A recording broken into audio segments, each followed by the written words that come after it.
জান্নাতের দরজাগুলি আল্লাহ খুলে দেন। প্রিয় নবী আরো বললেন, সাহাবীরা, এই মাসে আমার কোন উম্মত যদি একটা নফল ইবাদত করে অন্য মাসের 70টা অন্য মাসের ফরজ ইবাদতের সমান নেকি আল্লাহ তার আমলনামায় লিখে দিবে। এই রমজানে কেউ যদি একটা ফরজ ইবাদত করে তো অন্য মাসে 70টি ফরজ ইবাদত করলে যে পরিমাণে নেকি হবে সে পরিমাণে নেকি আল্লাহ বান্দার আমলনামায় মাহে রমজানে লিখে দিবে। একসাথে বলা যাবে না সুবহানাল্লাহ? এই মাহে রমজানটা অত্যন্ত বরকতময় মাস, খুবই ইম্পর্টেন্ট মাস। আরেকটা হাদিসে আল্লাহ রাসূল করিম সাল্লাল্লাহু আলাইহি সাল্লাম এইভাবে আসছে যে নবীজি সাহাবায়ে কিরামকে নিয়ে মসজিদের ভিতর জামায়াত করলেন। জামায়াত করার পরে নবীজি মিম্বারে উঠলেন, আরোহণ করতে প্রথম সিঁড়িতে কদম রাখলেন। ঠিক তখন নবীজি বললেন আমিন। দ্বিতীয় সিঁড়িতে কদম মোবারক রাখার পরে নবীজি বললেন আমিন। তৃতীয় সিঁড়িতে নবীজি কদম রাখার পরে প্রিয় নবীজি আবার বললেন আমিন। তো সাহাবায়ে কিরাম 3বার কদম রাখলেন, 3বারে আমিন বলার পরে সাহাবায়ে কিরাম এই বিষয়টা অত্যন্ত জটিল লাগতেছে। এই বিষয়টা তো আমরা বুঝলাম না, নবীজি কেন বারবার আমিন বললেন। তো সমস্ত কর্মকাণ্ড শেষে সাহাবায়ে কিরাম জিজ্ঞেস করলেন, ইয়া রাসূলুল্লাহ, আপনি 3টা বার আমিন বললেন, কারণ কি? আল্লাহর নবী জবাব দিলেন, সাহাবীরা, প্রথম যখন মিম্বার শরীফ আমি কদম রাখলাম, যখন আমি আমিন বললাম, জিবরাইল আসলেন, এসে বললেন, ইয়া রাসূলুল্লাহ, আপনার উম্মতের মাঝে যে মাহে রমজান পাইল কিন্তু নিজের জীবনের গুনাহ মাফ করায় নিতে পারল না। মাহে রমজান পাইল কিন্তু নিজের জীবনের গুনাহ মাফ করায় নিতে পারল না, সে ধ্বংস হয়ে যাক। আমি নবীজি কবুল করে বললাম আমিন। একটু চিন্তা করবেন যে মাহে রমজান পাইল কিন্তু নিজের জীবনের গুনাহ মাফ করাইয়া নিতে পারল না। ইস, কি কঠিন কাজ, কি কঠিন শব্দ। জিবরাইল তো বললেন সে ধ্বংস হয়ে যাক, জিবরাইলের বলাটাই তো যথেষ্ট। তারপরও রাসূল করিম আবার বললেন আমিন। আমিন বলার পরে কাজটাকে আরো কঠিন করে দৃঢ় করা হবে। যেমন একটা প্যারাক মারা আছে, আবার যদি আপনি আরেকটা প্যারাক মারেন তাহলে জিনিসটা আরো শক্ত হয়ে গেল। একটা বাঁধ আপনি দিয়েছেন, আবার যখন আপনি বাঁধ দিবেন তখন বিষয়টা আরো শক্ত বাঁধ হয়ে গেল। একটা কথা জিবরাইল বলছেন যে হুজুর সে ধ্বংস হোক, যে মাহে রমজান পাইল কিন্তু নিজের জীবনের গুনাহ মাফ করাই নিতে পারলো না, সে ধ্বংস হয়ে যাক। নবীজি কবুল করে আবার বললেন আমিন। আল্লাহ রাসূল যেহেতু আমিন বলে ফেলছেন, অতএব এটা আর কখনো পরিবর্তন হবে। আল্লাহর নবী বলেন, আমার উম্মত তোমরা শোনো, কেউ যদি মাহে রমজান পেল, মান সামা রমাদানা ঈমানান ওয়া ইহতিসাবান গুফিরা লাহু মা তাকাদ্দামা মিন যামবিহি। কেউ যদি মাহে রমজান পায় আর এই মাহে রমজানে রোজা রাখে, ঈমান ইহতিসাবের সাথে রোজা রাখবে। প্রশ্ন রাখতে পারেন, ফরিদে হুজুর, মাহে রমজানে ঈমান ইহতিসাবের সাথে তো আমরা সবাই রোজা রাখি, এবার আসেন রোজার ধরনটা আমি আপনাদেরকে শিখাই। সর্বপ্রথম আমি যে কথা আপনাদেরকে বলবো খুব মনোযোগ দিবেন। প্রথম নাম্বার, 1 নাম্বার ঈমান ইহতিসাবের সাথে কথা বলি, ঈমানের সাথে। প্রথম নাম্বার বলি, খুব মনোযোগ দেন। কেউ যদি সারাদিন রোজা রাখলো, রোজা রাখার পরে ইফতার করার সময় যদি শুয়োরের গোশত দিয়া বিরিয়ানি খাইয়া যদি ইফতার আদায় করে, রোজা হবে। একসাথে বলতে হবে, হবে না? জোরে বলতে হবে, হবে হবে না, কারণ শুয়োরের গোশত হারাম। সে রোজা রাখলো আল্লাহর হুকুমে, কিন্তু ইফতার ভাঙলো হারাম বস্তু দিয়ে। যেহেতু হারাম দিয়ে ইফতার ভাঙলো, সেই জন্য রোজা হবে না। শুয়োরের গোশত খাইয়া যদি রোজা রাখলে, ইফতার করলে যদি রোজা না হয়, এবং শুয়োরের গোশত দিয়ে খাইয়া যদি সেহরি করলে রোজা না হয়, তাহলে সুদের টাকা ঘুষের টাকা দিয়া ওই অর্থ দিয়ে কেউ রোজা আদায় করলে, রোজা ভাঙলে, সেহরি খাইলে, ইফতার করলেও মুসলমানের রোজা হয় না। কথা বলেন ঠিক কিনা? একবারে সূত্র কিন্তু সহজ, কঠিন কিছু না। মান সামা রমাদানা ঈমানান ওয়া ইহতিসাবান গুফিরা লাহু মা তাকাদ্দামা মিন যামবিহি। তার জীবনের সমস্ত পিছনের গুনাহগুলি আল্লাহ মাফ করে দিবে, নিষ্পাপ বানিয়ে দিবে। তার সগীরা কবিরা কোনো গুনাহ আল্লাহ রাখবে না যদি ঈমান ইহতিসাবের সাথে সে রোজা রাখে। তাহলে প্রথম শর্ত হলো তাকে হালাল খাবার দিয়ে সেহরি করতে হবে, হালাল খাবার দিয়ে তাকে ইফতার করতে হবে। হালাল খাবার দিয়ে সেহরি ইফতার করলে আশা করা যায় তাহলে তার রোজার একটা অংশ, একটা হক আদায় হয়ে যাবে। একজন আল্লাহর বান্দা অন্যের সম্পদ মেরে দিয়া, অন্যের টাকা মেরে দিয়ে, অন্যের হক মেরে দিয়া ওই টাকা দিয়ে ইফতার করলে, রোজা রাখলে, সেহরি করলে, তাহলে ওই শুয়োরের গোশত খেয়ে রোজা রাখলে, সেহরি করলে যেমন হয়, যেমন রোজা হবে না। অন্যের সম্পদ মেরে দিয়া, ওই টাকা দিয়া, খাবার দিয়া সেহরি করলে, ইফতার করলে রোজা আদায় হবে না। ঠিক না?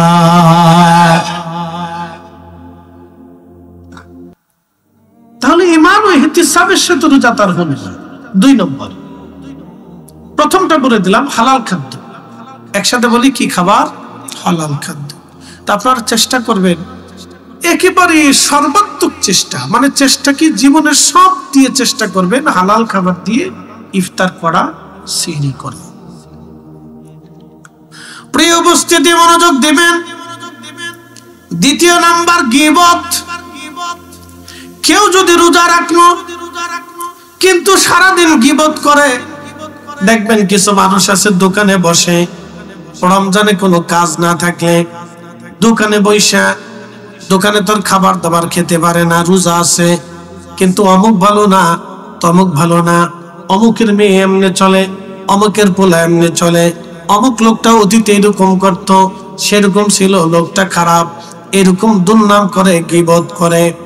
আল্লাহর নবী বলেন, ও আমার উম্মত, তোমরা শোনো, তোমরা কি তোমাদের মরা ভাইয়ের গোশত খাইতে পছন্দ করো? সাহাবায়ে কেরাম বলেন, না ইয়া রাসূলুল্লাহ, মৃত ভাইয়ের গোশত ভক্ষণ করা এটা কি করে পছন্দ হবে? এটা তো একবারে বান্দা গান্দা পচা নাপাকি কাজ। আল্লাহর নবী বললেন, তোমরা তোমার ভাইয়ের গীবত করবা না, শিকায়ত করবা না। যদি গীবত করো তাহলে শোনো, তুমি তোমার মৃত ভাইয়ের গোশত ভক্ষণ করলে। মাহে রমজানে কেউ যদি রোজা রেখা গীবত, তহমত, শিকায়ত করে, তার মানে বোঝা গেল তার রোজার হক আদায় হবে না, ঈমান ইহতিসাবের সাথে রোজা হবে না, কারণ সে তার মৃত ভাইয়ের গোশত ভক্ষণ করেছে রোজা রেখে। কথা কোন ঠিক কিনা?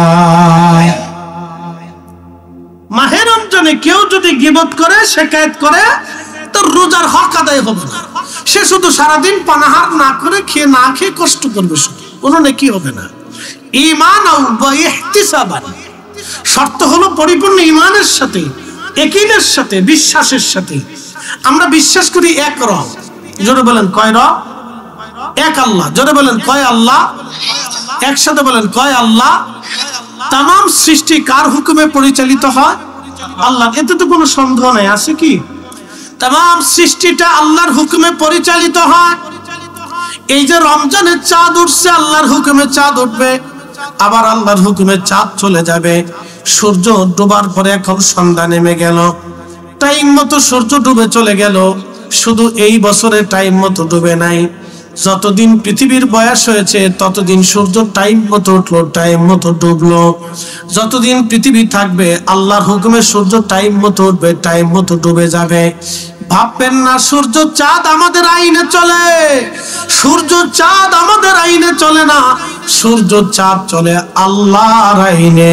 আল্লাহর আইনে, আল্লাহর আইনে যেহেতু সমগ্র সৃষ্টি চলে, অতএব ঈমান ও ইহতিসাবান, আমাদেরকে রোজা রাখতে হবে আল্লাহর পরিপূর্ণ মতো বিধান মোতাবেক, আইনে। কথা ঠিক আছে না? তাহলে রোজা আমরা কার আইনে রাখবো? আল্লাহর আইনে আল্লাহর পরিপূর্ণ দেওয়া বিধান মোতাবেক আমরা রোজা আদায় করব। তো ঈমানাও ওয়া ইহতিসাবান গুফিরা লাহু মা তাকাদ্দামা মিন যামবিহি। তুমি যদি ঈমান ও ইহতিসাবের সাথে রোজা রাখো তাহলে তোমার জীবনের সমস্ত গুনাহকে, পিছনের সব গুনাহকে আল্লাহ মিটিয়ে দিবে, একবারে শেষ করে দিবে। সালমান ফারসি বলেন, আল্লাহর নবী মজলিসের মধ্যে বসে সাহাবায়ে কেরামকে নসিহত করতে যায়, বললেন, সাহাবীরা রে, তোমরা শোনো, মাহে রমজান শেষ হওয়ার আগে আমার আল্লাহ বান্দাকে একেবারে নিষ্পাপ বানিয়ে দিবে। যেমন সন্তান পৃথিবীতে আসলে যেমন নিষ্পাপ থাকে, তার হাতের গুনাহ থাকে না, চোখের গুনাহ থাকে না, জবানের গুনাহ থাকে না, পায়ের গুনাহ থাকে না, অঙ্গ প্রত্যঙ্গের গুনাহ থাকে না, একেবারে সে নিষ্পাপ, তার কোনো গুনাহ নাই, তার কোনো খাতা নাই, তার কোনো ভুল নাই। মায়ের পেট থেকে দুনিয়াতে আসলো একেবারে একটা নিষ্পাপ বাচ্চা, জীবনে কোনো গুনাহ তার নাই, কোনো ত্রুটি নাই, কোনো বিচ্যুতি নাই। আল্লাহর নবী বললেন, আমার উম্মত, ঈমান ও ইহতিসাবের সাথে যদি তোমরা রোজা রাখো, আমার রব আমার আল্লাহ তোমাকে ওইরকম সত্য ভূমিষ্ঠ একটা সন্তান যেমন দুনিয়াতে আসলে নিষ্পাপ হয়ে যায়, আমার আল্লাহ তোমাকে ওইভাবে নিষ্পাপ বানিয়ে দেবে। একবার আওয়াজ তুলে বলা যাবে কি আল্লাহু আকবার, আল্লাহুম্মা সাল্লি আলা।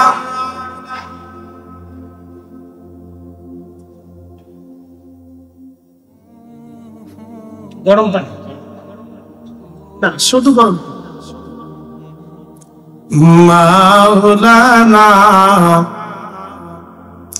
নবীর ইশকে জানো দিল ভাই, এ ভুবনে কাঁদে না, রোজ হাসরে ভাইজান তারা নবীজির দেখা পাবে না। আল্লাহুম্মা সাল্লি আলা। আহা মাশাআল্লাহ, মুহাম্মদ ওয়া আলা আলি সাইয়্যিদিনা।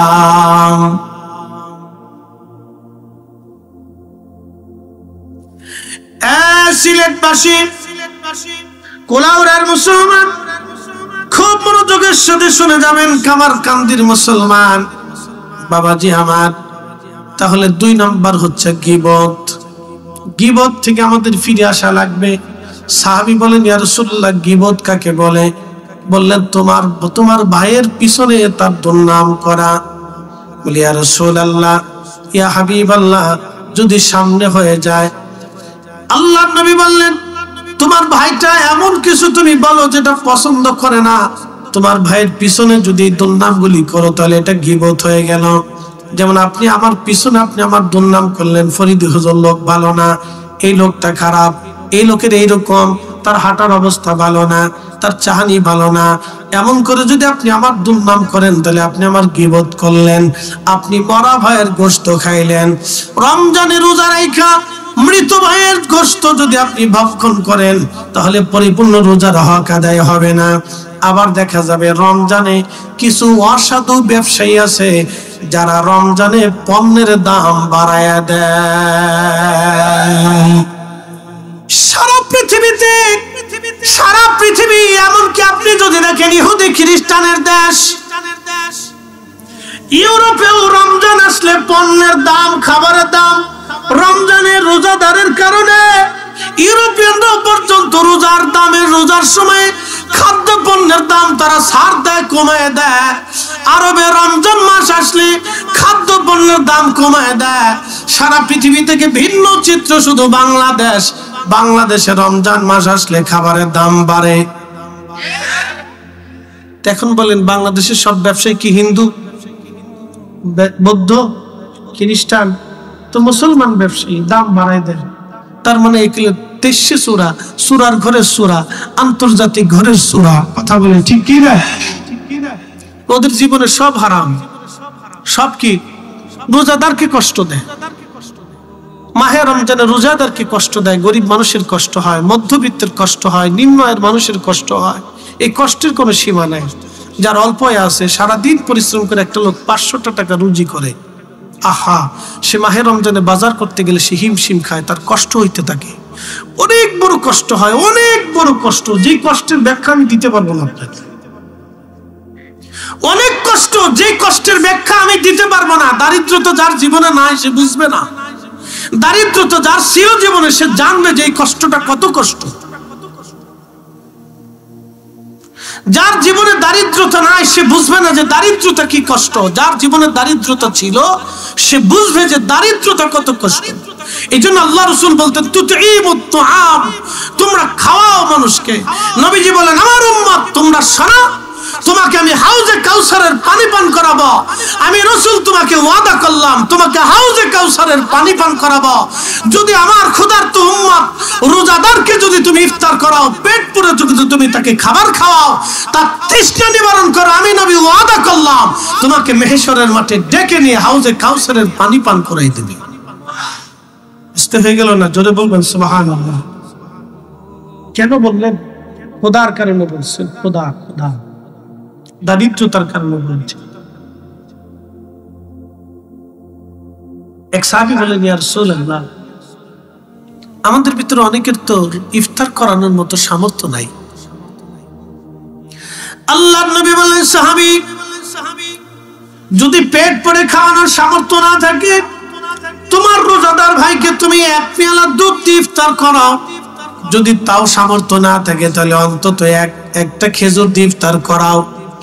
যদি তাও সামর্থ্য না থাকে তাহলে অন্তত এক পেয়ালা পানি দিয়ে হলেও তোমার ভাইকে ইফতার করাও। তারপরও আমার আল্লাহ তোমার আমলনামায় একটা রোজার নেকি লিখে দেবে। একজনকে যদি ইফতার করাও, আমার আল্লাহ একটা রোজার নেকি লিখে দেবে। এইভাবে যতজনকে ইফতার করাবা ততটা রোজার নেকি তোমার আমলনামায় লেখা হবে। একবার জোরে বলা যাবে কি সুবহানাল্লাহ? আপনাদের দেশে কি মসজিদে মসজিদে ইফতার হয়? পাইনি? বালা বালা করবেন, দিবেন, ইফতার দিবেন, ভালো জিনিস ইফতার করাবেন। আপনি যেটা পছন্দ করেন ওইটাই আপনার ভাইয়ের জন্য নির্বাচন করবেন। আর যদি এলাকা ভিত্তিক ইফতার তো হয়, তারপর আমি আপনাদেরকে একটা পরামর্শ দিয়ে যাব। এলাকা ভিত্তিক যারা আপনাদের ইউনিয়নে বা এলাকায় যারা দরিদ্র শ্রেণী আছে, হয়তো একেবারে দরিদ্র গরিব শ্রেণী আছে, যাদের সামর্থ্য আছে, তাদের উচিত তাদের ঘরে রমজান মাসে খাবার পৌঁছাই দেয়। গোপনে দেন আর প্রকাশ্যে দেন। কথা ঠিক আছে না ভাই? তাতে ইহসান হবে তাদের। আল্লাহ রাসূল বলেছেন, মান লাম ইয়ারহামিন নাস ওয়া মান লাম ইয়ারহামিল্লাহ, যে মানুষকে দয়া করে না আল্লাহ তাকে দয়া করে না। যে মানুষকে দয়া করে না আল্লাহ তাকে দয়া করে না। সহিহ বুখারীর ভিতরে এসেছে, সহিহ মুসলিমে নবীজি বললেন, আমার উম্মত কিয়ামতের ময়দানে আমার আল্লাহ ডাক দেব, ও বান্দা, আমি ক্ষুধার্ত ছিলাম, তুমি আমাকে খাবার দাও নাই। বান্দা বলবে, আল্লাহ বলো কি? তুমি না নিজে রাজ্জাক, তুমি রিজিক দেনেওয়ালা, তুমি তো রব্বুল আলামিন, তামাম সৃষ্টির পরিচালক ছিলা তুমি আল্লাহ। তোমার আবার ক্ষুধা লাগলো কখন রব্বি? আমার রব ডাক দিয়ে বলবে, বান্দারে, তোমার প্রতিবেশী ক্ষুধার্ত ছিল, তোমার আত্মীয় ক্ষুধার্ত ছিল, তুমি যদি সেই দিন তারে খাবার খাওয়াইতা তাহলে বান্দা আমি আল্লাহর খাবার খাওয়া হইয়া যাইতো। আল্লাহু আকবার। না না, জোরে বলেন, জোরে জোরে জোরে জোরে। আচ্ছা, রুহু কে সৃষ্টি করছে? ক্ষুধার কি কোনো ধর্ম আছে ভাই? আমাকে বলেন তো, ক্ষুধার কি কোনো রাজনীতি আছে? ক্ষুধার কি কোনো দল আছে? ক্ষুধার কি কোনো পীর মুরিদি আছে? ক্ষুধার কি কোনো দেশ আছে? ক্ষুধার কি কোনো কালা ধলা এগুলি আছে? ক্ষুধার কি কোনো ধনী দরিদ্র আছে? ক্ষুধার কি কোনো জ্ঞান বিদ্যা আছে? নাই নাই নাই। ক্ষুধা কি?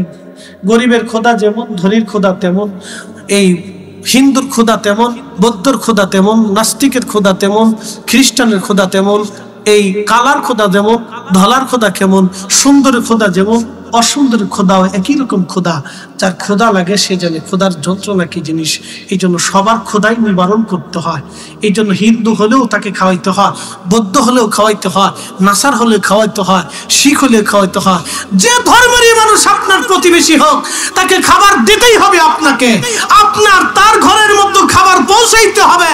সে ক্ষুধার্ত থাকবে আর আপনি রোজা রাখবেন, আপনার রোজা হবে না, ঈমান ইহতিসাবের সাথে রোজা আদায় হবে না। আপনি যাহা খাবেন আপনার আত্মীয়কে তাই খাওয়াইতে হবে, আপনি যাহা খাবেন আপনার প্রতিবেশীকে তাই খাওয়াইতে হবে, তাইলে আপনার রোজা ঈমান ইহতিসাবের সাথে হবে। কথা বলেন ঠিক না বেটি?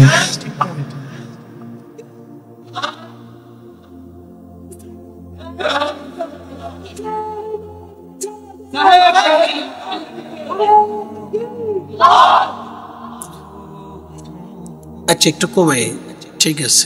আমাদের দেশের এখন ইফতার হলো রাজনৈতিক ইফতার। কি কথা বললেন? কি ইফতার হয়? রাজনৈতিক ইফতার। এই কথা বলে যে হুজুর আপনি কি কোনো রাজনীতি করি না, কিন্তু রাজনৈতিক ইফতার দেশে হয়, রাজনৈতিক ইফতার হয়। এগুলি আসলে মানুষ দেখানোর জন্য, রাজনৈতিক কর্মকাণ্ড গোছানোর জন্য রাজনৈতিক ইফতার। নাম দিয়েছি ইফতার পার্টি। আচ্ছা ইফতার কি কোনোদিন পার্টি হয়? আর পার্টি কি কোনোদিন ইফতার হয়? দেখেন রাজনীতির ভিতরে ইফতার লয়ে গেছে, ইফতার পার্টি। পার্টি হবে কেন? আপনি পবিত্র ইফতার মাহফিল দেন। কি কথা ঠিক আছে না ভাই? ইফতার কি হবে? মাহফিল হবে। কারণ ইফতারের আগে কি হয়? দোয়া হয়, দোয়া কবুল হয়েছে। আল্লাহ রাসূল বলেন আমার উম্মত রোজাদারের জন্য দুইটা খুশি হবে। একটা হলো জান্নাতে আমার সাথে সাক্ষাৎ হবে, আর একটা হলো রোজাদার ইফতার করার পূর্ব মুহূর্তে আল্লাহ তারে মাফ করে দেয়। সুবহানাল্লাহ বলবেন না? ইফতার মাহফিল হওয়ার কথা, ইফতার পার্টি তো হওয়ার কথা না। পার্টি কেন হবে? পার্টি হলে ইফতার হয় কেন, আর ইফতার হলে পার্টি কেন হবে? এটা রাজনৈতিক ইফতার। রাজনৈতিক ইফতার আমরা মানি না। কথা বলেন ঠিক কিনা? আমরা ইফতার মাহফিল চাই। ইফতার মাহফিল এই জন্য আমরা রাকাবির যারা ছিলেন আমাদেরকে ইফতার মাহফিল শিখিয়ে দিয়ে গেছে। কথা ঠিক কিনা? আগে আমাদের অঞ্চলে বাড়ি বাড়ি এলাকা ভিত্তিক ইফতার মাহফিল হতো, ইফতার দেওয়া হতো, বাড়িতে ইফতার করে দাওয়াত করা হতো, অমুকের বাড়ি ইফতার হবে। ইফতারিতে বাড়িতে নিয়ে মিলাদ মাহফিল হইতো, দোয়া খায় রইতো। বেদাতের ফতোয়া দিয়ে এক শ্রেণীর আলেমরা বন্ধ করে দিছে। ওই বেদাতের ফতোয়ার গোষ্ঠী গিলাই, কথা কন না কেন? ওই বেদাতের ফতোয়ার গোষ্ঠী গিলাই, ওর 14 গোষ্ঠীর গোষ্ঠী গিলাই, বেদাতের ফতোয়ার গোষ্ঠী গিলাই ঘরে ঘরে বাড়ি বাড়ি ইফতার মাহফিল দিয়া মুসলমানদেরকে দাওয়াত করে ইফতার করে খাওয়াইতে হবে, দোয়া করাইতে হবে, মরহুমাদের জন্য ইসালে সওয়াব করাইতে হবে। কথা বলেন ঠিক কিনা?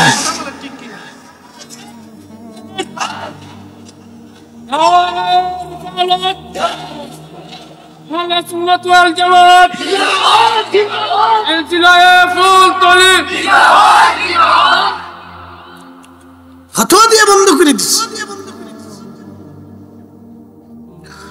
মুসলমান শুনিয়া যান, বন্ধু আমার খুব মনোযোগ দিয়ে সাথে কথাগুলি শুনবেন। প্রিয় নবীজি বললেন কিয়ামতের ময়দানে আমার রব বলবে বান্দা আমি তৃষ্ণার্ত ছিলাম, তুমি আমাকে খাবার খাওয়া নাই, পানি দাও নাই, তৃষ্ণা মিটাও নাই। সাহাবে কেরাম বললেন আল্লাহর বান্দা বলবে ইয়া রাব্বি, বলেন কি আপনি তো নিজেই রিজিক দেনেওয়ালা, তৃষ্ণা মিটানেওয়ালা। আল্লাহ বলবেন এ বান্দা তোমার প্রতিবেশী তৃষ্ণার্ত ছিল, তুমি তার তৃষ্ণা যদি মিটাইতা, তখন আরবের তো পানির খুব সংকট ছিল। এটা আরবের মাসালা, সে যেটাই হোক, যেই দেশেরই হোক, যদিও আরবের সিচুয়েশনটা ভিন্ন, পানির খুব সংকট ছিল। এই জন্য পানির কথা এসেছে হাদিসে। সে যেটাই হোক, আপনি আপনার ভাইয়ের তৃষ্ণা যদি নিবারণ করেন, পানি যদি পান করান এবং খাওয়ান, আল্লাহর নবী বলতেছেন ও আমার উম্মত তোমরা শোনো, তাহলে কিয়ামতের ময়দানে আল্লাহ বলবেন ও আমার বান্দা তুমি যদি তোমার প্রতিবেশীর তৃষ্ণা মিটাইতা, তাহলে আমি রব্বে কারিমের তৃষ্ণা মিটানো হয়ে যাইতো। একবার জোরে বলা যাবে কি মারহাবা? আল্লাহর নবীর কাছে এক সাহাবী এসে বলেন ইয়া রাসূলুল্লাহ ইউল ইসলামি খায়রুন, ইসলামের মধ্যে উত্তম কাজ কি? নবীজি বললেন তুতঈমুত তাআম, 1 নাম্বার মানুষকে খাদ্য খাওয়াবা, 2 নাম্বার তাকরাউস সালাম আলা মান আরাফতা ওয়া মান লাম তারিফ, চিনো বা না চিনো অধিক পরিমাণে সালাম আদান প্রদান করবা। প্রথম নম্বরে বলেন খাবার খাওয়াও, 2 নম্বরে বলেন সালাম আদান প্রদান করো। 1 নম্বর খাবার খাওয়াও, 2 নম্বরে সালাম আদান প্রদান করো। কারণ খাবার খাওয়ানোর মাধ্যমে প্রতিবেশীদের সাথে সম্পর্ক ভালো হয়। যেমন আপনি নিজে খাইলেন ইফতার, রমজান মাসে আপনার প্রতিবেশীদেরকে একদিন আপনি দাওয়াত করলেন, আপনাদের সবার আমার বাড়িতে দাওয়াত, আমার বাড়ি মিলাদ হবে, আপনারা ইফতার করবেন, সবাই আসলো, সবাই যখন আপনার বাড়ি খাবে, মোহাব্বত কি বাড়ে না কমে? একজন আরেকজনের সাথে মোহাব্বত কি বাড়ে না কমে? আপনার উসিলায় 10 জন এক জায়গা বসলো, আমরা শুধু দোয়ার সময় যিনি বাড়িতে মিলাদের ইন্তজাম করলেন তার জন্য দোয়া হয় না, দোয়া কিন্তু গ্রামের সবার জন্য হয়।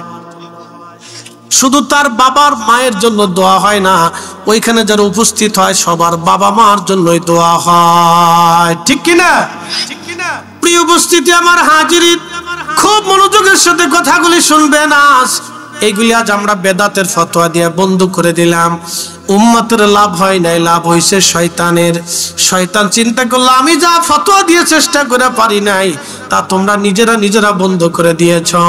আজকে যদি মাহে রমজানে দোয়া হয়, ইফতার হয়, তাহলে ক্ষমা হবে আল্লাহর বান্দা যারা কবরে গেছে তাদের ক্ষমা। বলে কেমন? আমি আপনাকে বোঝাই। রমজানে ইফতারি পূর্ব মুহূর্তে আল্লাহ রোজাদারের দোয়াকে কবুল করে নেয়। বলে সেটা কেমন?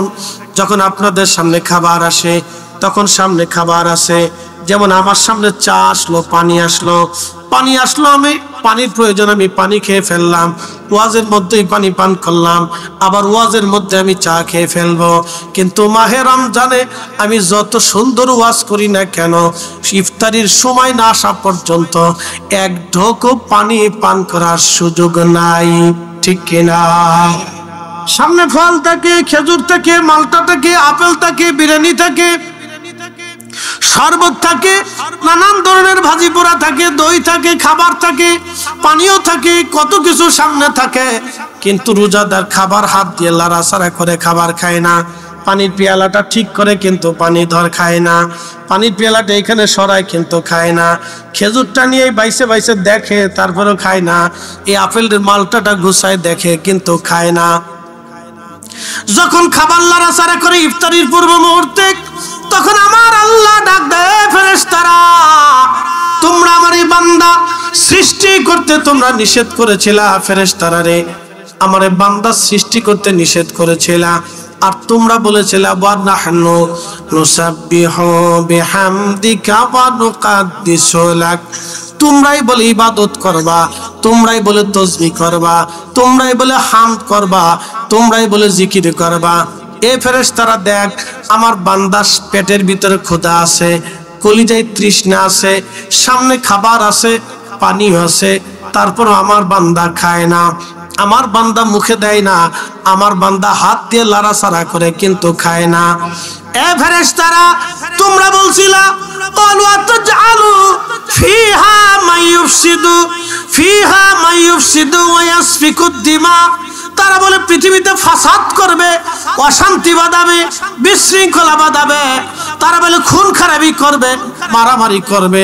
ফেরেশতারা দেখ, আমার বান্দারা সামনে ইফতারে নিয়ে বসে আছে, ও ফেরেশতারা তারা আমার কাছে ক্ষমা চায়, আমার কাছে দোয়া করে, তারা আমার জিকির করে, খাবার সামনে কিন্তু খায় না।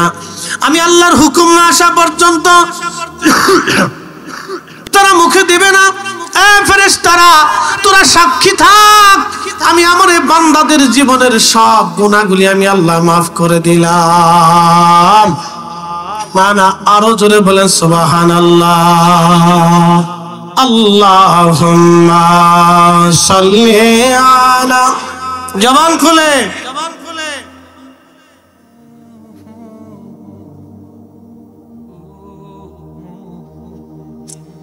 মাইকম্যান ভিতরেটা একটু বাড়াইতো হালকা। আল্লাহুম্মা সাল্লি আলা সাইয়্যিদিনা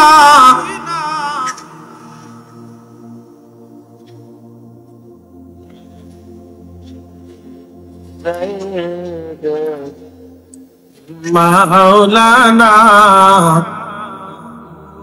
তাহলে কি ইফতার মাহফিল হবে কি হবে না? ইফতার মাহফিল বেশি বেশি দরকার, কথা বলেন ঠিক কিনা? যাদের সামর্থ্য আছে তারা বাড়িতে দাওয়াত করে ইফতার মাহফিল করবেন।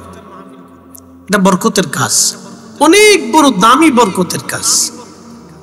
আমাদের দেশে আগে দেখতাম মাহে রমজানে কোরআন খতম হইতো বাড়িতে, তলবে ইলমদেরকে দাওয়াত করে কোরআন খতম দিত। কি কথা ঠিক আছে না ভাই? এত বেশি পরিমাণে মিডিয়াতে বেদাতের ফতোয়া আইছে, এই বেদাতের ফতোয়ার ডরে মুসলমান ছাইড়িয়ে দিছে। তো বিনিময়ে লাভ হয়েছে কার? শয়তানের। কথা ঠিক কিনা? মনে রাখবেন, কোরআনের তেলাওয়াত এমন এক মজার তেলাওয়াত। আল্লাহ কোরআনে এই তেলাওয়াত সম্পর্কে বলছেন, ওয়া ইযা তুলিয়াত আলাইহিম আয়াতুহু, যখন আমার আয়াত সমূহ তেলাওয়াত হয়, যাতাতুহুম ঈমানা, মুসলমানের ঈমান বাড়তে থাকে। একসাথে বলবেন আল্লাহু আকবার। মুসলমানদের ঈমান কি হয়? বাড়ে। এজন্য কোরআনের তেলাওয়াত বেশি বেশি দরকার, কোরআন বেশি বেশি দরকার। যাদাতুহুম ঈমানা। আগে আমরা আর দেখছি গ্রামগঞ্জে ছোটকালে আমরা দেখতাম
গরিব যারা আছে মাহে রমজানে কারো কষ্ট করতে হয় না।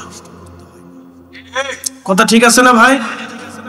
বহু ধনী আছে মাহে রমজানে ওমরা করার জন্য যাবে, কিন্তু প্রতিবেশী আত্মীয় স্বজনদের খাবার দেবে না, ইফতার দেবে না, খোঁজ খবর নেবে না, কিন্তু মক্কায় গেছে, মদিনায় গেছে আল্লাহ পাওয়ার জন্য। কিন্তু রাসূল কি বললেন? যে আমার রোজাদারের তৃষ্ণা যদি তুমি মিটাও, আমার উম্মত রোজাদারের ক্ষুধা যদি তুমি মিটাও, ও উম্মত তুমি শোনো, কিয়ামতের ময়দানে আমি তোমাকে হাউজে কাউসারের পানি পান করিয়া তোমার তৃষ্ণা মিটাই দেব। আস্তে হয়ে গেল না? জোরে বলেন সুবহানাল্লাহ। যেই দিন এক পেয়ালা পানি পান করলে তুমি বেহেশত যাওয়ার আগ পর্যন্ত আর তোমার তৃষ্ণার কথা মনে থাকবে না। একসাথে বলবেন আল্লাহু আকবার। তাহলে রোজাদারকে ইফতার করানোর প্রয়োজন আছে কিনা? বেশি বেশি করা। প্রিয় উপস্থিতি হাজিরিন, আমরা এই সুন্নাতগুলি ভুলে গেলাম, আল্লাহর নবীর আদর্শ ভুলে গেলাম। আজ আমরা ছেড়ে দিয়েছি, আজ আমরা আদর্শ ভুলে গেলাম। না না, এগুলি চালাইতে হবে। এটা অত্যন্ত উত্তম কাজ। তো মানুষকে খাওয়াও, মানুষকে খাওয়াও। সাইয়েদুনা ইব্রাহিম আলাইহিস সালাম একদিন, প্রত্যেক দিন তিনি মেহমান ছাড়া কখনো খাবার খেতেন না। হযরত ইব্রাহিম আলাইহিস সালাম একদিন মেহমানের জন্য বসে আছেন, ইফতার করবেন, উনি রোজা রাখতেন। তো রোজার সময় ইফতার করার সময় উনি আরেকজনকে ডেকে এনে একসাথে ইফতার করাইতেন। ওনার আদত ছিল উনি মেহমান নিয়ে খাবার খাইতেন, মেহমান ছাড়া কখনো খাবার খেতেন না। তো একদিন দাঁড়িয়ে আছেন, কোন মেহমান পাওয়া যায়। তারা রাস্তার সামনে দাঁড়ায় থাকতেন, মেহমান কাকে পাওয়া যায় ডেকে এনে খাওয়াবেন। চিন্তা করেন তাদের আদত কেমন ছিল। সাইয়েদনা ইব্রাহিম আলাইহিস সালাম দাওয়াত করেন, রাস্তায় দাঁড়ায় থাকতেন কোন মেহমান আসে কিনা। অপরিচিত মেহমান আনলে ডেকে এনে তিনি খাবার খাওয়াইতেন বাড়িতে, এটা ছিল ওনার আদত। ইব্রাহিম আলাইহিস সালাম, সাইয়েদনা ইব্রাহিম আলাইহিস সালাম একদিন দাঁড়িয়ে আছেন, কোন মেহমান উনি খুঁজে পান না। ঠিক ইফতারের সময় এসে যায়, এমন সময় একজন মেহমান পাইলেন, মেহমানকে ডেকে নিয়ে চলে আসলেন। ইফতার নিয়ে বসে গেলেন ইব্রাহিম আলাইহিস সালাম, খাবার শুরু করবেন। ইফতারের সময় হয়ে গেল, সূর্য ডুবে গেল। আল্লাহর খলিল বিসমিল্লাহ বলে রুটি মুখে নিয়ে খাবার শুরু করলেন, কিন্তু মেহমান বিসমিল্লাহ বললেন না, বিসমিল্লাহ ছাড়া খাওয়া শুরু করলেন। ইব্রাহিম আলাইহিস সালাম হাত চাপ দিয়ে ধরলেন, হাত চাপ দিয়ে ধরে বলেন, ও আল্লাহর বান্দা, তুমি খাওয়ার শুরু আগে বিসমিল্লাহ কেন বলো নাই? বলে, আমি বিসমিল্লাহ মানি না, আমি বিসমিল্লাহ মানি না। সে অন্য ধর্মের পত্তলিক। বলে, ইব্রাহিম আমি বিসমিল্লাহ মানি না। ইব্রাহিম বললেন, যেহেতু মানো না তো তোমাকে খাবার দেব না, তুমি চলে যাও। ইব্রাহিম আলাইহিস সালাম মেহমানকে বিদায় করে দিলেন। আমার রব আমার আল্লাহ বলেন, ইব্রাহিম তুমি মেহমান কেন বিদায় করলা? বলি, ইয়া রব্বি, সে তো বিসমিল্লাহ মানে না। আল্লাহ ডাক দিলেন, ইব্রাহিম তার এই বৃদ্ধকাল পর্যন্ত একবারও সে আমি আল্লাহকে আল্লাহ বলে ডাক দেয় নাই, কিন্তু তার পানীয়, তার খাবার, তার ক্ষুধাকে নিবারণ করেছে বলে আল্লাহ তুমি করেছো। বলে আমাকে সে তার বৃদ্ধকাল পর্যন্ত একবারও আল্লাহকে আল্লাহ বলে ডাক দেয় নাই, আমাকে একবারও সে আল্লাহ, আমি আল্লাহকে আল্লাহ বলে একবারও ডাক দেয় নাই। তারপরও আমি তার ক্ষুধার প্রয়োজন নিবারণ করেছি, তার পানীয় দিয়েছি, তার নিঃশ্বাস দিয়েছি, বৃষ্টি দিয়েছি, আমি আল্লাহ সূর্যের আলো দিয়েছি। তার জীবনের সবকিছু যদি আমি আল্লাহ সব দিতে পারি, তাহলে ইব্রাহিম তুমি কেন একবেলা তারে খাওয়াইতে পারবা না?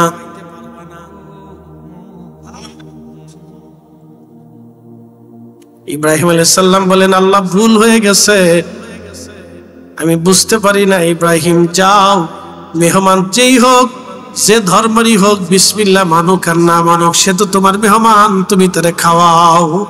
একবার জোরে বলা যাবে কি মারহাবা? তেলের গাড়ি তেলে চলে,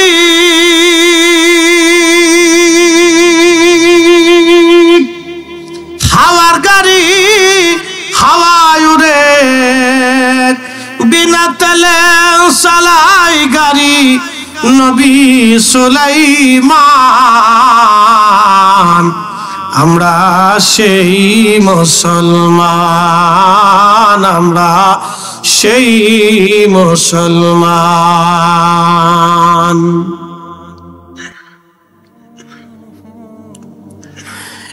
কুলাউড়াবাসী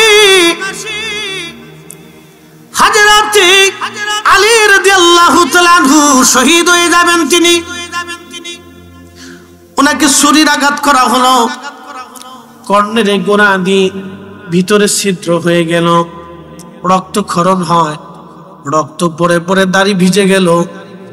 হযরত আলী রাদিয়াল্লাহু আনহু 3 দিন এইভাবে ছিলেন।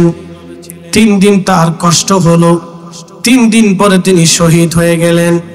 এক অন্ধ খ্রিস্টান মেয়ে, অন্ধ মেয়ে কুফার মসজিদের পাশে দাঁড়ায় কাঁদে, ও মুসলমান বলো আমার খলিফাতুল মুসলিমিন দুনিয়াতে আছে না মারা গেছে? খুব মনোযোগ দিয়ে, ও মুসলমান তোমরা বলো আমার খলিফা কি দুনিয়াতে আছে না মারা গেছে? মুসলমানরা বলতেছে, হ্যাঁ খ্রিস্টান অন্ধ মেয়ে, তুমি খলিফা দিয়ে কি করবা বলো? বলে আগে বলো খলিফা আছে না মারা গেছে? বলে খলিফা আজকে 3 দিন আহত ছিলেন, রক্তক্ষরণে তিনি সকালে ইন্তেকাল করেছেন। ফজরের পরে তার জানাজা করার পরে আমরা তাকে দাফনে কবরস্থানে নিয়ে গেছি। তিনি দুনিয়ায় নাই, দুনিয়ার থেকে বিদায় হয়ে গেছে। খ্রিস্টান মেয়েটা, অন্ধ মেয়েটা কাঁদে আর বলে, আহা আমি যা ভেবেছিলাম তাই হয়ে গেল, আমার খলিফা নাই, আমার খলিফা চলে গেল। মুসলমানরা জিজ্ঞেস করলে, অন্ধ নারী, খ্রিস্টান তুমি, অন্য ধর্মের মেয়ে, খলিফার জন্য তুমি কাঁদো কেন? মেয়েটা কেঁদে কেঁদে বলল, দেখো প্রত্যেক রাত্রিবেলা আমার খলিফা এই মসজিদ থেকে নামাজ পড়ে, এশার নামাজ পড়ে আমার বাড়িতে যাইতেন, আমার অভাবগুলি প্রয়োজনগুলি তিনি মিটাইতেন, আমার ঘরে খাবার দিতেন। আমি অন্ধ, আমার দেখভাল করিয়া আমার খলিফা তারপরে বাড়ি যাইতেন, আমার খোঁজ খবর না নিয়ে আমার খলিফা বাড়ি যাইতেন না, আমার যাবতীয় প্রয়োজনগুলি মিটাই আমার খলিফা তারপরে বাড়ি যাইতেন। আজকে 3 দিন হলো আমার খলিফা আমার খোঁজ খবর নেই নাই, আমার বাড়ি যাই নাই, লোক পাঠাই নাই। তখন আমি বুঝতে পারছি আমার খলিফা আজ আর দুনিয়াতে নাই। একবার জোরে বলা যাবে কি আল্লাহু আকবার? একটু চিন্তা করেন তো। এই জন্য আল্লাহ রাসূল বলেন, ফাআলাইকুম বিসুন্নতি ওয়া সুন্নাতিল খুলাফায়ে রাশিদিন আল মাহদিন। তোমরা আমার সুন্নাত মানো, আমার খুলাফায়ে রাশিদিনের সুন্নাহ মানো। হযরত আলী নিজে জান্নাতি, তার স্ত্রী জান্নাতের নারীদের সর্দারিনী, তার 2টা বেটা জান্নাতের যুবকদের সর্দার, তার শ্বশুর তামাম মুলকের মালিকের মেহবুব, তার শাশুড়ি জান্নাতি,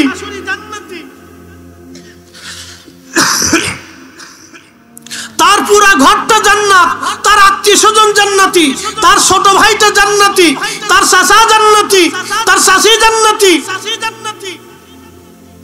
ভাতিজারা জান্নাতি, ভাগিনারা জান্নাতি। একসাথে বলবেন আল্লাহু আকবার।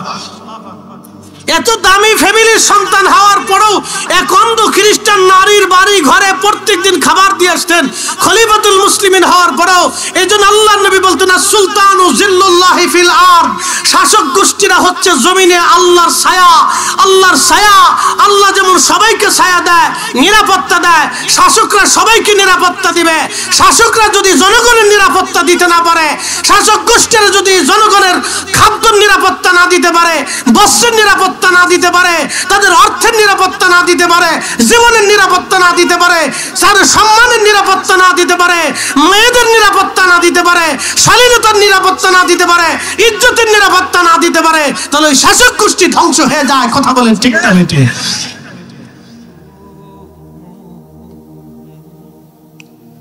এই শাসক গোষ্ঠী কোথায় পাবেন আপনি? এই শাসক গোষ্ঠী শাহজালাল ইয়ামিনী, 360 আউলিয়া, শাহ পরান, শাহ মখদুম, খাজা বাবা আজমেরি, এদের জমানায় ছিল। অপ্রিয় মুসলমান, খুব মনোযোগ দিবেন। প্রিয় হাজিরিন, কি করে আমি আপনাদেরকে বুঝাবো? কোন ভাষায় বুঝলে যে আপনারা বুঝবেন, কিভাবে বললে যে আপনারা বুঝবেন? বলার তো ভাষা নাই। দিন দুপুরে মানুষ এখন খুন হয়ে যায়, কি কথা বলেন না কেন? অত্যন্ত কঠিন ভয়াবহ পরিস্থিতি, দিন দুপুরে ডাকাতি হয়। এরকম যদি পরিস্থিতি চলতে থাকে, আগামীর দিনগুলি আমাদের জন্য আরো অসহনীয় হয়ে যাবে। কথা বলেন ঠিক কিনা? এই জন্য বন্ধু, সহনশীল হতে হবে, দয়া আমাদের ভিতরে আনতে হবে। দয়া, দয়া। নবীজি বললেন, আমার উম্মত তোমরা দয়া করো, মানুষকে এহসান করো, দয়া করো, দয়া করো। তোমরা প্রতিবেশীর ক্ষুধার্ত নিবারণ করো, যারা দুর্বল আছে তাদের ঘরে খাবার পৌঁছাও, যারা দুর্বল আছে তাদের ঘরে খাবার পৌঁছাও। আমার দেশে এই যে বললাম আপনাদেরকে একটা পরিসংখ্যান, লক্ষ লক্ষ ধনী আছে।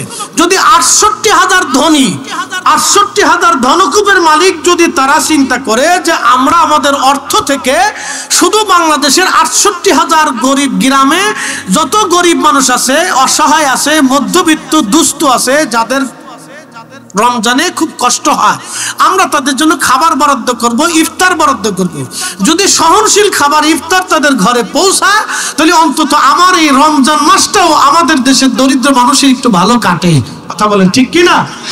কিন্তু দেয় না, দেয় না। কি দেয়? রমজান শেষ হয়ে গেলে ঈদের সময় আসে, 150 টাকার লুঙ্গি, 200 টাকার পাঞ্জাবি, 300 টাকার 3 পিস নিয়ে আসে। এটার নাম হচ্ছে জাকাতের মার্কেট। আছে গুলিস্তানে, যদি আমার সাথে যান আমি দেখাই দিতে পারি জাকাতের মার্কেট। এই 150 টাকার লুঙ্গি এনে দিয়ে দেয়, মাসখানিক পরার পরে এই লুঙ্গি পেশাব করতে বসে নিজ দিয়ে ফাইডে ছিঁড়ে চলে গেছে। কথা ঠিক আছে না ভাই? এটা কি জাকাত না বাহানা? একসাথে বলেন, এটা কি জাকাত না বাহানা? বাহানা। আমার তো ছিঁড়া লুঙ্গির দরকার না, আমার পেটে খাবার দরকার। কথা ঠিক আছে না ভাই? আমার পেটে খাবার দরকার, আমার তো ছিঁড়া লুঙ্গির দরকার না। আমার তো ছিঁড়া লুঙ্গির দরকার না, আমার খাবার দরকার। এই জন্য রমজানের ভিতরে, রমজানের শুরুতে ধনীদের উচিত তাদের স্থানীয় ভাবে, তাদের এলাকা ভিত্তিক যত দরিদ্র মানুষ আছে বেঁচে গেছে নিজেরা উপস্থিত হয়ে খাবার পৌঁছায় দেবে। কথা ঠিক কিনা? এটা প্রত্যেক ধনীদের প্রত্যেক এলাকায় করা উচিত। তাহলে পরে আমাদের দেশের এই চুরি ডাকাতি এগুলো অনেক কমে যাবে। কারণ মানুষ চুরি ডাকাতি কিন্তু এমনিতে শখে করে না, বিপদে পড়েও অনেকে করে। আমাদের দেশের অনেক যুবকরা পথভ্রষ্ট হয়। কেন হয়? পিছনে কারণ আছে। তারা এখন কি হয়ে গেছে? বেকার হয়ে গেছে, নানানমুখী সমস্যায় পড়ে গেছে, অথবা সঙ্গমেলার পিছনে পড়ে গেছে, অথবা রাজনৈতিক কোনো কারণ হতে পারে। বিভিন্ন কারণে আমাদের যুবকরা ডাকাতি, চুরি ডাকাতি, খুন খারাপি, রাহাজানির ভিতর চলে যাচ্ছে। এগুলি ফিরাইতে হলে আমাদের সম্মিলিত ভাবে সবাইকে প্রচেষ্টা আনতে হবে। সবার খাদ্য নিরাপত্তা একবারে নিশ্চিত করতে হবে। কথা বলেন ঠিক কিনা? সবার ঘরের খাদ্য নিরাপত্তা নিশ্চিত করতে হবে, সরকারকে, রাষ্ট্রকে করতে হবে। সবার ঘরের খাদ্য নিরাপত্তা নিশ্চিত করতে হবে, তাহলে আমাদের দেশে এই সমস্যার সমাধানটা কমে আসবে। এই জন্য ধনীদেরকে উৎসাহিত করতে হবে। এই জন্য এলাকা ভিত্তিক ধনী যারা আছে তাদেরকে উৎসাহিত করতে হবে। এই জন্য আল্লাহ রাসূল যাকাতের প্রথা করেছিলেন, সাদকার প্রথা করেছিলেন। এই জন্য আল্লাহর নবীর ব্যবস্থা এমন ছিল যে নবীজি কোনো বিষয়ে কোনো কিছু প্রয়োজন হলে ধনী সাহাবীদেরকে ডাকতেন, তোমরা দান করো, দান রাখো।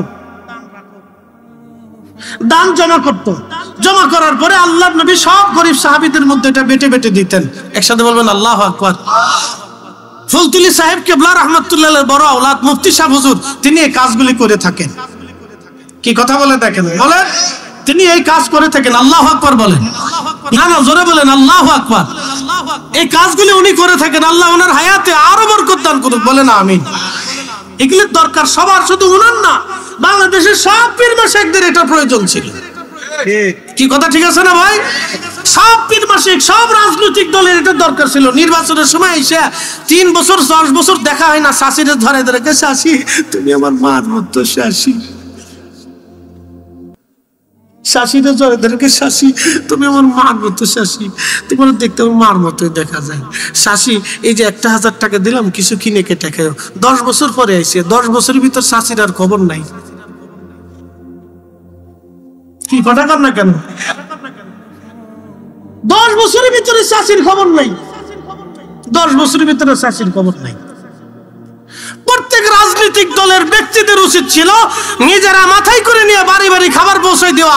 দল থাকুক আর না থাকুক, রাজনীতি হোক বা না হোক, যার অর্থ আছে, ধনী আছে, তার উচিত ঘরে খাবার পৌঁছানো। গরিব মানুষের বাড়ি খাবার পৌঁছাইলে আমার দেশে চুরি ডাকাতি এগুলি, এই রাহাজানি এগুলি হয়ে হবে না, এগুলি কমে যাবে। কথা বলেন ঠিক কি নাই? কিন্তু তা দেবে নাকি? তা দেবে না। নামাজ হয়ে গেছে রাজনৈতিক নামাজ। বলে হুজুর এটা আবার কেমন? নির্বাচন আসার আগে টুপি একটা মাথায় দেয়, বাপরে বাপ, পেশাব করে পানি লোক আর লোক মসজিদে ঢুকে ঠিকই নামাজ পড়ে। ওযু থাক আর না থাক, মসজিদে ঢুকে ঠিকই নামাজ পড়ি। বাপরে বাপ, দেয় আমি খুব নামাজি। শয়তানে হাসে আর কয়, বাপরে বাপ, তুই এই সামান্য একটু ভোটের লেগে কি সিটারি শুরু করছিস? তুই তো আমার চেয়ে তো বড় সিটার। কি কথা কর না কে? ঠিক আছে না ভাই? শয়তানে চিন্তা করে আমার চেয়ে তো বড় সিটার। আমি 9 লক্ষ বছর ইবাদত করছি কিন্তু সিটারি করি না। শয়তান কিন্তু 9 লক্ষ বছর ইবাদত করছে বা 7 লক্ষ বছর ইবাদত করছে, সিটারি কিন্তু করে নাই। সিটারি না করার কারণে কিন্তু আল্লাহ তোরে মুআল্লিমুল মালায়েকা বানাইছে। কথা ঠিক আছে না? সিটারি তো পরে এসে করল, ঠিক আছে না? সিটারি তো শেষে এসে করল, কিন্তু বাকি 7 লক্ষ বছরই কিন্তু সিটারি করে নাই। শয়তানে চিন্তা করে, বাপরে বাপ, তোরা 60 বছরের জিন্দেগি ভাই কত বড় সিটার হইছিস। চিন্তা করে তো যে কাজ আমাদের করার দরকার আমরা সেটা আঞ্জাম দিতে পারতেছি না। তো আল্লাহু আকবার, আল্লাহু আকবার। আল্লাহ কবুল করুক, সকলে বলে না আমিন। অনেকে খালি মঞ্চ পেয়ে ফটর ফটর করবো, চিল্লাফাল্লা করবো, কিন্তু কাজের বেলায় নেই। ওদের কাজ আঞ্জাম দিতে হবে। এই জন্য আমাদের খাদ্য নিশ্চিত করতে হবে, আমাদের প্রতিবেশীদের খাদ্য নিশ্চিত করতে হবে, আমাদের আত্মীয় স্বজনদের খাদ্য নিশ্চিত করতে হবে। কিছু না কিছু তাদেরকে দিয়ে সাহায্য করতে হবে। যাদের দারিদ্রতা আছে তাদের ঘরে খাবার পৌঁছায় দিয়ে আসতে হবে, প্রকাশ্যে না দেন। এমনও মধ্যবিত্ত বাংলাদেশে আছে যারা ভালো ইফতার পারে না, অসুবিধা আছে, মনে হয় যে সে ভালো চলতেছে, কিন্তু তার অনেক অসুবিধার ভিতরে আছে না ভাই? আচ্ছা, আমি গত বছর মাহে রমজানে এরকম আমি বাটি, আল্লাহ আমার তৌফিক দেয়, তা আমি জানতাম না যে আমার গ্রামে এরকম। তো দিতে দিতে দিতে দিতে দেখি শেষই হয় না। বললাম কারণ কি? মানসিক পরিস্থিতি এরকম হয়ে গেছে। তো প্রিয় উপস্থিতি, এগুলো আমাদের করার দরকার। প্রত্যেক ধনীরা ৬৮,০০০ ধনী, প্রত্যেক ৬৮,০০০ ধনী যদি চিন্তা করে, এটা সরকারের দায়িত্ব। সরকার ইচ্ছা করলে প্রত্যেক শিল্পপতি যারা আছে তাদেরকে উদ্বুদ্ধ করতে পারে, পারে না ভাই? কোনো ব্যাপার না তো। বাংলাদেশের সেনাবাহিনী পড়ে রয়েছে, বিজিবি পড়ে রয়েছে, হাজার হাজার সেনা সদস্য পড়ে রয়েছে, যাদেরকে রমজানে যদি আপনি দিয়ে দেন এই অর্থগুলি, তারা নিজেরা বেটে বেটে পৌঁছাবে। কথা ঠিক আছে না ভাই? তারা নিজেরাই দিবে। সেনাবাহিনীর তো কাজ নাই। সেনাবাহিনী কি করে? সকালবেলা ট্রেনিং করে, বিকেলবেলা ট্রেনিং দেয়, তারা ট্রেনিং করে, তারা সেনা ক্যাম্পের ভিতর কাজ করে। অন্তত রমজানে তাদেরকে আমরা তো কাজে লাগাইতে পারি। বিভিন্ন প্রয়োজনে সেনাবাহিনী কাজে আসবে। কথা ঠিক আছে না ভাই? দেশের স্বার্থে সেনারা কাজ করে। সেনারা তো দেশের জন্য, কথা ঠিক আছে না? দেশের নিরাপত্তার জন্য, দেশের দুর্যোগের সময়, দেশের প্রয়োজনে, দেশের স্বার্থে, দেশের নিরাপত্তা প্রয়োজনে সেনাবাহিনী কাজ করবে। করুক না, সেনাবাহিনী কাজ করবে। তাদেরকে সেনাবাহিনীর যুদ্ধ করানো হয়, ট্রেনিং দেওয়া হয়, তাদেরকে বসে বসে খাওয়ানোর জন্য তো না। এখন সারা দেশের মানে নিরাপত্তা ব্যবস্থা খুব দুর্বল হয়ে গেছে। দিন দুপুরে চুরি ডাকাতি হয়, খুন খারাপি হয়। এখন সেনাবাহিনীর উচিত সারা বাংলাদেশে একবারে বাটাম চালান দেওয়া। কি কথা ঠিক আছে না ভাই? সারা বাংলাদেশে একবারে বাটাম চালান দেওয়া সেনাবাহিনীর উচিত। প্রত্যেক অঞ্চলে নেমে নেমে বাটাম চালান দিয়ে সোজা করে একবারে ক্লিন করে পরিষ্কার করে রাখা। মুসিবতের সময় তোমার সেনাবাহিনীর দরকার। আমার যখন আরাম আছে তখন তো আর আমার সেনাবাহিনীর দরকার নাই, তারা তাদের ব্যারাকে ফিরে চলে যায়। কিন্তু আমার যখন বিপদ, দুর্যোগ হোক, প্রাকৃতিক দুর্যোগ হোক, রাষ্ট্রীয় দুর্যোগ হোক, রাজনৈতিক দুর্যোগ হোক, তখন তো সেনাবাহিনীর দরকার। কথা ঠিক আছে না ভাই? প্রাকৃতিক দুর্যোগ, রাজনৈতিক দুর্যোগ, রাষ্ট্রীয় দুর্যোগ, অর্থনৈতিক দুর্যোগ, সামাজিক দুর্যোগ, যে দুর্যোগে বাংলাদেশ আসুক সেই সময় তো সেনাবাহিনীর প্রয়োজন। তো সেই সময় সেনাবাহিনী আমার দেশে কাজ করে। আমি তো তাছাড়া ওনাকে চাচ্ছি না, তারা আমাদেরকে সাহায্য করে। তো এই বাংলাদেশের সরকার যদি চিন্তা করে যে ৬৮,০০০ গ্রামে বাংলাদেশের ৬৮,০০০ শিল্পপতি বাংলাদেশে যারা আছে তাদের বরাদ্দ করতে হবে রমজান মাসে। কি কথা ঠিক আছে না? সারা বছর তারা ব্যবসা করে, রুটি রুজি করে, তারা এই ৬৮,০০০ গ্রামে ৬৮,০০০ বরাদ্দ করবে। এত হাজার, এত শত, এত হাজার কোটি টাকা তাদের বরাদ্দ করে দিবে। তারা রমজানে সরকার ইচ্ছা করে তাদেরকে বলবে আপনারা দিয়ে দেন। তখন এই সম্পদগুলি বরাদ্দ করার পরে তারপরে এই চাল ডাল কি পরিমাণে একজন দরিদ্র মানুষ পাবে, সেনাবাহিনীর আওতাধীন দিয়ে দিবে। অমুক থানা, অমুক উপজেলা, সেনাবাহিনী চলে যাবে। তারা নিজেরা যায় বাইটা বাইটা জিজ্ঞেস করে তারা নিজেদের পদ্ধতি মতো তারা পৌঁছাই দিয়ে আসবে। এলাকার মানুষের সাহায্য নেবে, ইমাম সাহেব হুজুরের সাহায্য নেবে। কথা ঠিক আছে না ভাই? মসজিদ কমিটির সাহায্য নেবে, তাহলে কিন্তু সহজ হয়ে যাবে।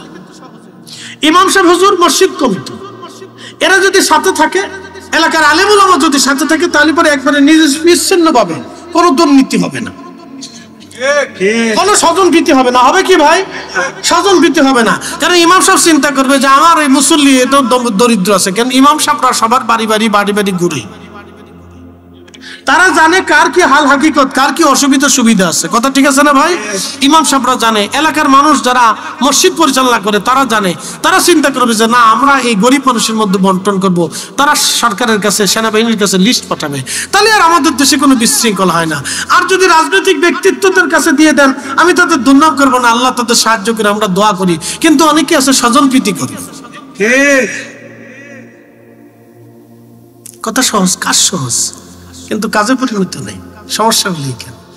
কিন্তু সরকার দিক বা না দিক, আমাদের কাজ আমাদের চালাইতে হবে। কথা ঠিক আছে না ভাই? আল্লাহ আমাদের কবুল করুন। সকলে বলেন আমিন। না আরেকটু জোরে বলেন আমিন। একটু জবান খুলে মহব্বতে আল্লাহুম্মা সাল্লি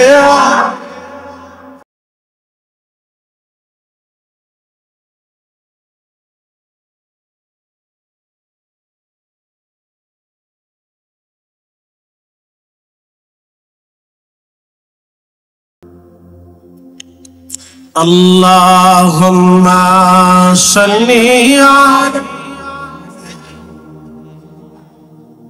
মাওলানা মুহাম্মাদ ওয়া আলা আলি সাইয়্যিদিনা।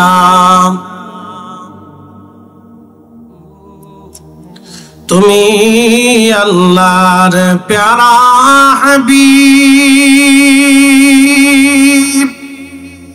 তোমার তুলনা নাই কেউ আর, তোমার মতো আকাশ ভ্রমণ করেনি কোন পয়গম্বর। আল্লাহুম্মা সাল্লি আলা মাওলানা মুহাম্মাদ ওয়া আলা আলি সাইয়্যিদিনা।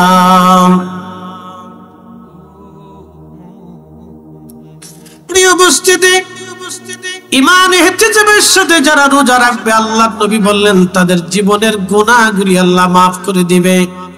এখন রোজা রাখলো, মিথ্যাও বলল, রোজা কি ঈমান ইহতিসাবের সাথে হবে? একসাথে বলেন হবে? হবে না। রোজা রাখলো আবার মিথ্যা বলল, রোজা রাখলো ফাহিশা কথা বলল, রোজা রাখলো গালিগালাজ করলো, রোজা রাখলো মানুষকে ধোঁকা দিল, এমন রোজা ঈমান ইহতিসাবের সাথে হবে না। অতএব এই রোজা শুধুমাত্র না খেয়ে থাকবে, কোনো কাজে লাগবে না। এই জন্য আল্লাহর নবী বলেন, আমার উম্মত রমজানের রোজা পাইলো কিন্তু নিজের জীবনের গুনাহ মাফ করাই নিতে পারলো না, সে ধ্বংস হয়ে যাক, সে ধ্বংস হয়ে যাক। রমজানের রোজা পাইলো কিন্তু নিজের জীবনের গুনাহ মাফ করাই নিতে পারলো না, সে ধ্বংস হয়ে যাক, ধ্বংস হয়ে যাক। সে কপাল পোড়া বদনসিব, সে কপাল পোড়া বদনসিব, সে ধ্বংস হয়ে যাক। বন্ধুগণ খুব মনোযোগ দিবেন। এরপরে নবীজি বললেন, আমান কামা রমাদানা ঈমানান ওয়া ইহতিসাবান গুফিরা লাহু মা তাকাদ্দামা মিন যামবিহি। যে ব্যক্তি মাহে রমজানে রাত জেগে দাঁড়ায় দাঁড়ায় নামাজ পড়বে, রাত জেগে নামাজ পড়বে, সারা রমজানে রাত জেগে ইবাদত করবে, তারাবির নামাজ পড়বেন, ঠিকবির নামাজ, ঠিক মতো 5 ওয়াক্ত নামাজ, এবং রাত্র জাগরিত হয়ে যারা তারাবির নামাজ পড়বে, নবীজি বললেন তার আগের জীবনের সব গুনাহগুলি আমার আল্লাহ মাফ করে দেবে। একবার জোরে বলা যাবে কি মারহাবা? কি নামাজ? তারাবি। এখন বলেন কয় রাকাত? জোরে বলেন। আমাদের দেশে একদল আদা জল খেয়ে লাগছে 8 টাকা তার বানাইতেই হবে। মনে হয় যে ওরে শয়তানে টেন্ডার দিয়ে দিছে, মনে হচ্ছে আজাজিলে তারে টেন্ডার দিছে, ওর 8 টাকার তারাবির নামাজ বানাইতেই হবে। সেই জন্য সে যত যুক্তি তর্ক আছে সব যুক্তি তর্ক সে উত্থাপন করছে। এখন আমি আপনাদেরকে দলিলা দিল্লা যুক্তি তর্ক কিচ্ছু দেব না, শুধু একটা প্রশ্ন বলবো, 360 জন আল্লাহর ওলি, তিনারা কি হক না বেহক? না জোরে বলেন, না না একসাথে বলেন, হক না বেহক?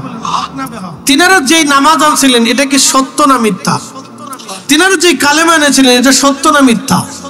তিনারা যে দ্বীন এনেছিলেন এটা সত্য না মিথ্যা? তো তিনারা যদি 8 টাকার তারাবির নামাজ যদি সত্যই 8 টাকা হতো, তাহলে 360 জন আল্লাহর ওলি এই জমিনে 8 টাকার তারাবির নামাজ বাস্তবায়ন করে প্রতিষ্ঠিত করে রেখে যেত। যেহেতু ওনারা 20 টাকার তারাবির নামাজ এই জমিনে প্রতিষ্ঠিত করছে, অতএব আমরাও জানি তারাবির নামাজ 20 রাকাত এটাই চূড়ান্ত। এর নিচে পড়লে ঈমান ইহতিসাবের সাথে তারাবির নামাজ আদায় হবে।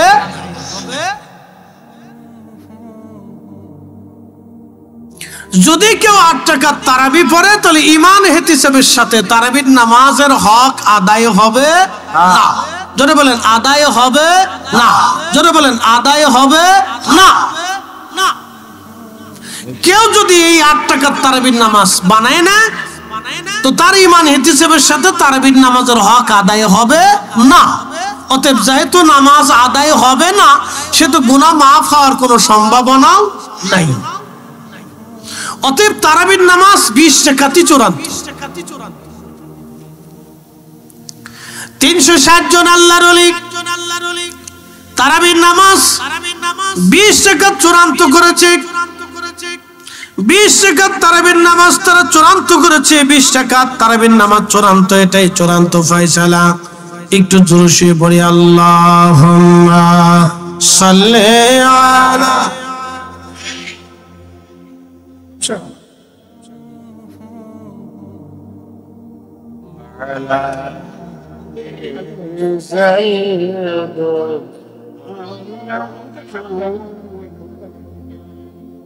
Allahumma salli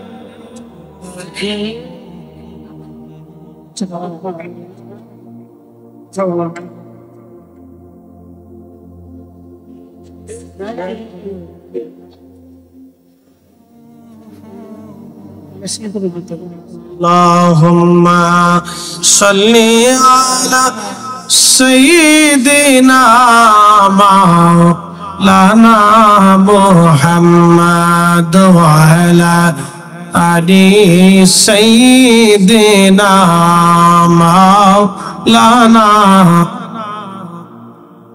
3 নম্বর আল্লাহর নবী বলেন, আমার উম্মত লাইলাতুল কদর রাত্রিবেলা কেউ যদি ঈমান ও ইহতিসাবের সাথে রাত জেগে ইবাদত করে, আমার আল্লাহ মা তাকাদ্দামা মিন যামবিহি, তার জীবনের সমস্ত গুনাহ আল্লাহ মাফ করে দেবে। একবার জোরে বলা যাবে কি মারহাবা। এখন লাইলাতুল কদর কখন আসবে? প্রিয় নবীকে জিজ্ঞেস করল, ইয়া রাসূলুল্লাহ লাইলাতুল কদরের রাত কখন পাওয়া যায়? নবীজি বলেন, মাহে রমজানের শেষ 10 দিনে বেজর রাত্রিবেলা তোমরা মাহে রমজান কদরের রাত্রিবেলা তালাশ করো। ইন্না আনজালনাহু ফি লাইলাতিল কদর, নিশ্চয়ই কদরের রাত্রিবেলা আল্লাহ কোরআন নাজিল করেছেন। কদরের রাত্রিবেলা কোরআন এসেছে, এই কদরের রাত্রিবেলা আমার আল্লাহ কোরআন নাজিল করেছেন। এই জন্য কদরের রাত এত বড় দামি। আল্লাহ কোরআনে বলেন, লাইলাত ওয়া মা আদরাকা মা লাইলাতুল কদর। নবীজি আপনি কি জানেন লাইলাতুল কদর কি? লাইলাতুল কদরি খায়রুম মিন আলফি শাহর, সেটা 1000 মাসের চাইতে উত্তম আমার উম্মতের ভিতরে, আমার বান্দাদের ভিতরে। লাইলাতুল কদরের এক রাত্রিবেলা কেউ যদি ইবাদত করে, আমি রব্বুল আলামিন 1000 মাসের চাইতে বেশি পরিমাণে নেক আমার বান্দার আমল নামায় লিখে দেব। একবার জোরে বলা যাবে কি সুবহানাল্লাহ। তবে 4টে সহিহ হাদিসেও আসছে 26 তারিখ দিন যায় রাত, এটাও কদরের রাত, এটাও হাদিস আসছে। 4টে সহিহ হাদিস আসছে। ইমাম তহাবি লিখছেন শারহে মানিল আসারের ভিতরে একটা বিশুদ্ধ হাদিসে আসছে। এরকম 4টে হাদিসে আসছে যে 26 তারিখ দিন যায় রাত্রেও কদরের রাত, এটাও হাদিস আসছে। তবে একবারে নিরবিচ্ছিন্নভাবে নিশ্চিন্তভাবে মাহে রমজানের শেষ 9 বিজর রাত্রিগুলিতে যদি আপনি জেগে জেগে ইবাদত করেন, তাহলে কদর রাত আপনি নিশ্চিন্ত পেয়ে যাবেন, তাতে কোনো সন্দেহ নেই। আর এই রাত্রিবেলা যদি আপনি ঈমান ও ইহতিসাবের সাথে জেগে ইবাদত করেন, তাহলে আপনার জীবনের সমস্ত গুনাহগুলি আল্লাহ মাফ করে দেবেন। একসাথে বলা যাবে না সুবহানাল্লাহ? তাহলে মাহে রমজানে আমাদের অধিক পরিমাণে ইস্তিগফার করার দরকার, দোয়া করার দরকার, কান্নাকাটির দরকার, ক্ষমা চাওয়ার দরকার। কথা ঠিক আছে না ভাই? আর বেশি বেশি পরিমাণে রোজাদারকে ইফতার করানোর প্রয়োজন। যদি সুযোগ সুবিধা হয় তাহলে এলাকার হত দরিদ্র মিসকিন আশেপাশে খুঁজে খুঁজে আত্মীয় স্বজন আগে দেখবেন যে আপনার আত্মীয় স্বজনের মধ্যে দরিদ্র কারা আছে।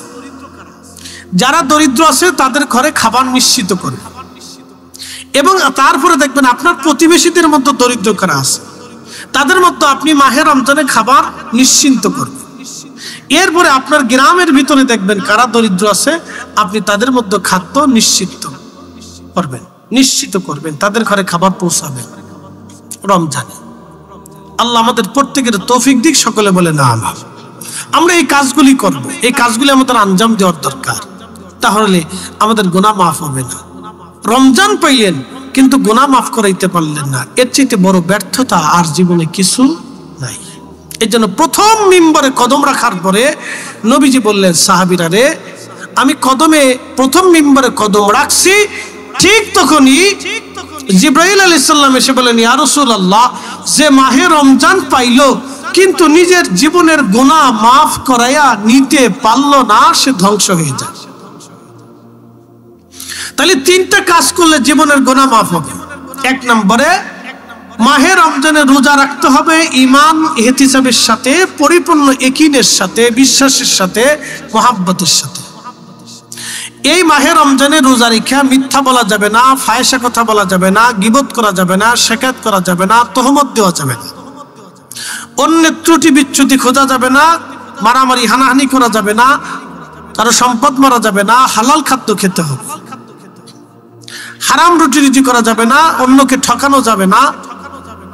এই মাহে রমজানে জেনা করা যাবে না, জেনার লিপ্সা আনা যাবে না, কোনো নারীর দিকে ফাহিশা কাজ করা যাবে না, খারাপ ভাষা ব্যবহার করা যাবে না, মিথ্যা বলা যাবে না।